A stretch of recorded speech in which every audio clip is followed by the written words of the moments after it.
The Middle East is once again trembling under the weight of military escalation. Recent coordinated strikes involving the United States and Israel against Iranian targets have sent shockwaves through the region and across the globe. News cycles are filled with footage of explosions, diplomatic tensions, and warnings from world leaders about the risk of wider conflict. For many watching closely, especially believers who study biblical prophecy, the same question keeps rising to the surface: what does this mean spiritually? It is important to begin with sobriety and clarity. Moments like this are serious, lives are affected, nations are on edge, but they must be interpreted carefully, not emotionally. Scripture does speak about increasing instability in the last days. Jesus himself warned that there would be wars and rumors of wars, nation rising against nation, and growing global tension. Yet, in the same breath, he gave a crucial instruction: do not panic and assume every conflict signals the immediate end.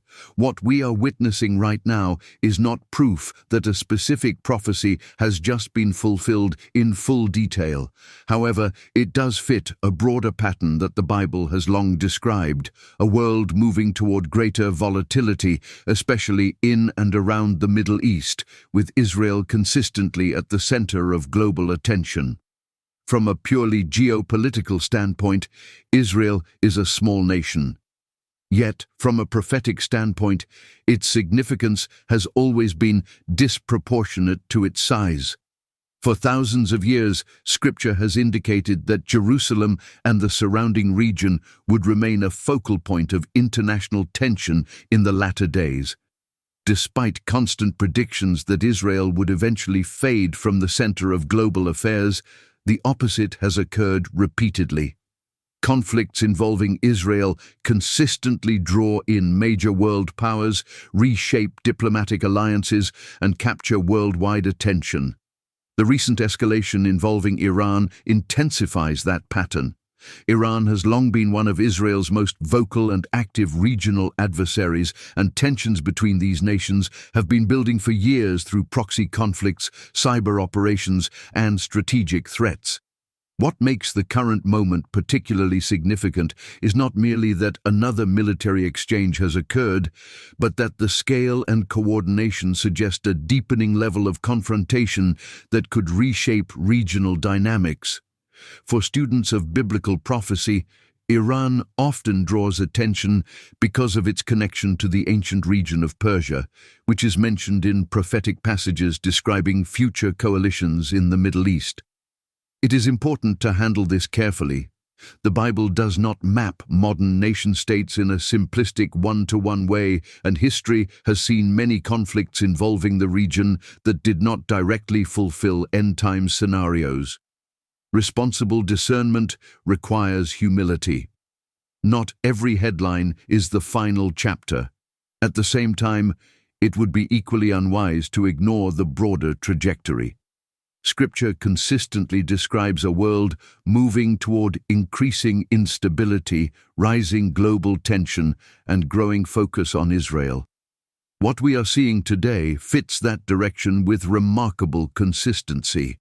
One of the greatest prophetic mistakes believers can make is falling into sensationalism, declaring every military event as the immediate fulfillment of a specific prophecy. This has happened repeatedly in past generations, and it often damages credibility and creates unnecessary fear. But the opposite error is also dangerous, becoming so desensitized to world events that we fail to recognize meaningful patterns. Biblical prophecy was never meant to produce panic. It was meant to produce awareness, readiness, and spiritual sobriety. When Jesus spoke about wars and rumors of wars, he was describing birth pains, not necessarily the final moment itself.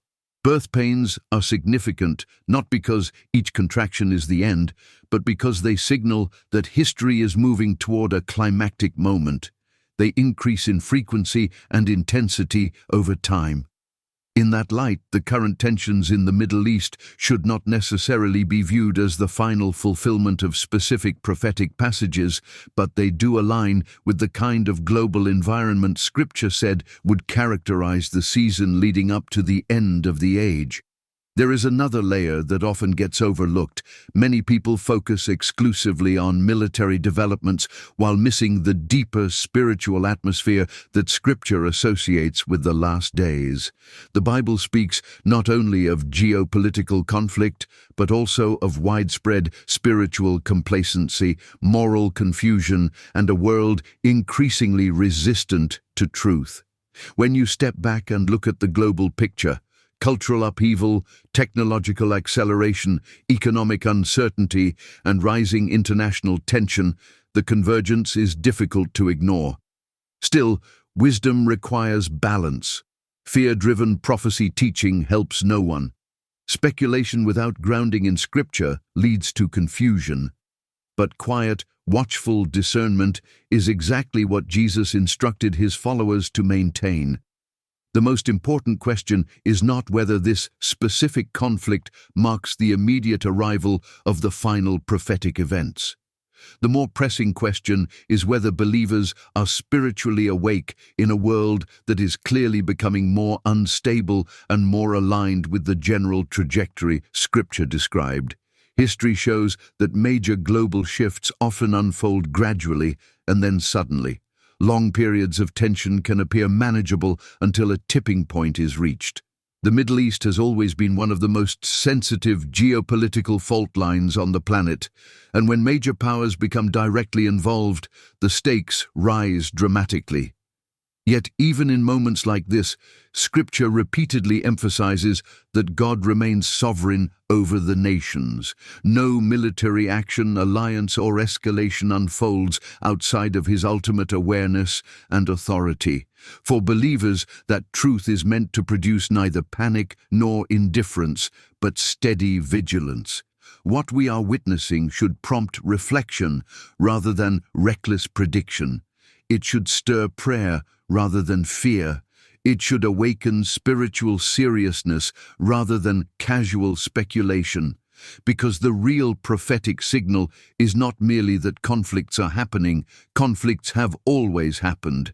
The signal is that the global environment increasingly resembles the kind of world Scripture said would exist as history moves toward its appointed conclusion. Whether this current escalation de-escalates quickly or develops into something more prolonged remains to be seen. Geopolitical situations are fluid, and wise observers avoid absolute predictions based on early developments. But one thing is clear. The Middle East remains a powder keg, Israel remains central to global tension, and the world continues moving in a direction that should cause thoughtful believers to stay spiritually alert. The purpose of watching world events through a biblical lens is not to assign dates or manufacture fear. It is to remain awake, grounded, and prepared in heart and mind. Because while no one can say with certainty that any single conflict is the final turning point, Scripture leaves little doubt about the overall direction of history. And that direction is becoming harder to ignore.